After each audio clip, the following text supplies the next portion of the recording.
স্বর্ণা এক সাধারণ গ্রামের মেয়ে। ছোটবেলা থেকেই বইয়ের পাতায় তার ছিল অগাধ ভালোবাসা। অন্যরা যখন খেলাধুলায় মেতে থাকত, স্বর্ণা তখন এক কোণে বসে গণিতের সমস্যা সমাধান করত, কিংবা বিজ্ঞানের রহস্যে হারিয়ে যেত। তার একটাই লক্ষ্য, একদিন বড় হয়ে ডাক্তার হবে আর গরিব মানুষের সেবা করবে। কিন্তু পথটা সহজ ছিল না।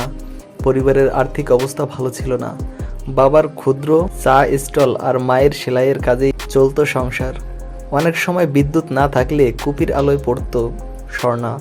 বন্ধুদের নতুন জামাকাপড় বা খেলনা যখন তার চোখে পড়তো, সে মন খারাপ করতো না, বরং মনে মনে বলতো, একদিন আমি এমন জায়গায় পৌঁছাবো যেখানে কষ্ট শুধু আমার শক্তি হবে। স্কুলের পরীক্ষায় প্রথম হয়ে সে জেলার সেরা হয়, পায় বৃত্তি। তারপর কলেজে ভর্তি হয়ে আরও বেশি মনোযোগ দেয় পড়াশোনায়। অনেক রাত না ঘুমিয়ে, চোখে ঘুম না নিয়ে সে বইয়ের পাতায় ডুবে থাকে। চারপাশ কতই না প্রলোভন আসে, মোবাইল, সোশ্যাল মিডিয়া, বন্ধুদের আড্ডা। কিন্তু স্বর্ণা জানতো, তার সময় যখন পড়াশোনার। অবশেষে বিশ্ববিদ্যালয়ে মেডিকেল ভর্তি পরীক্ষায় সে প্রথম সারিতে স্থান পায়। একদিন পুরো গ্রাম উদযাপন করে স্বর্ণার বিজয়।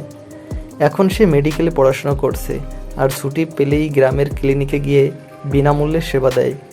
স্বর্ণার জীবন আমাদের শেখায়, স্বপ্ন দেখতে হলে বড় চোখ দরকার, আর সেই স্বপ্নকে ছুঁতে হলে দরকার আদম্য ইচ্ছাশক্তি।